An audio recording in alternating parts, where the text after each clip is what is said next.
talk about it? Yep. Alrighty, so 2013 Ninja 250 Special Edition. This is a really great bike. A little correction. It's a Ninja 300. Not, Thank you. Not Ninja 250. Thank you, director. Cut. Okay. This is a 2013 Ninja 300. So this is a great bike for beginners. What I like about it, it's easy to stand. It's very low. It's very narrow at the waist. It's got a really readable dash. And it's got a very upright seating position. I'm used to the Gixxer 750 by Suzuki, and this is much more upright, much more of a sit-up in bed. It's got a great sounding exhaust, which is aftermarket. Two Brothers, sounds amazing. Installed by Mr. Mark Nowhere Man. It's got a the clutch travel, the friction zone is at the very end of the clutch travel. So you got to beware of that when you're first riding it. It's good for beginners. Not as great if you're used to a clutch and you're used to riding a motorcycle.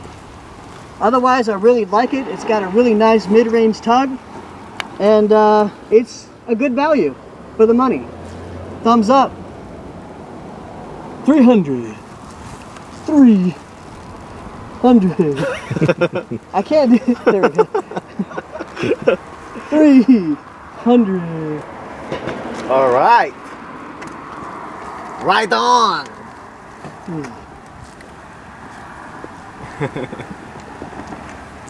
So there's the bike.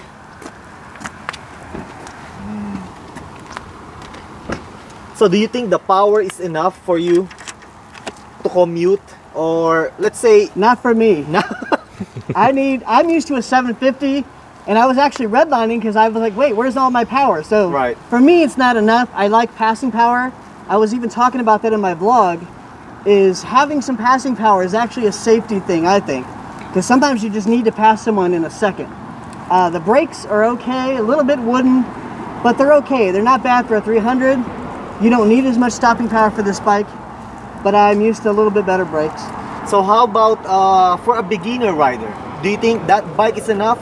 Great, yeah. I mean, it's the ideal power is for a enough? beginner rider. Okay. And I would not recommend a 250. I'd recommend this. Get a new one if you want one. If you can find one used, go for it. It's a really great bike for beginners and a good price. Do you think this bike, the 300, is a good commuter bike? Yes. Why is that? Because I think the gas mileage is probably excellent. It's all day friendly, good riding position.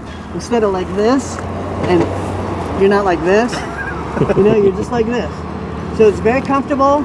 It's very narrow. It's easy to lane split, right? It fits between cars. You can fold these mirrors in. If it gets really tight between the lanes, you can fold one mirror in and leave one, and then you're like this, carpool lane, whatever, or you're in the carpool lane and you can make yourself very narrow. I think it's a great commuter bike and a great beginner bike, and good gas mileage. All right. Thank you, Mr. Space Pod. Thank you.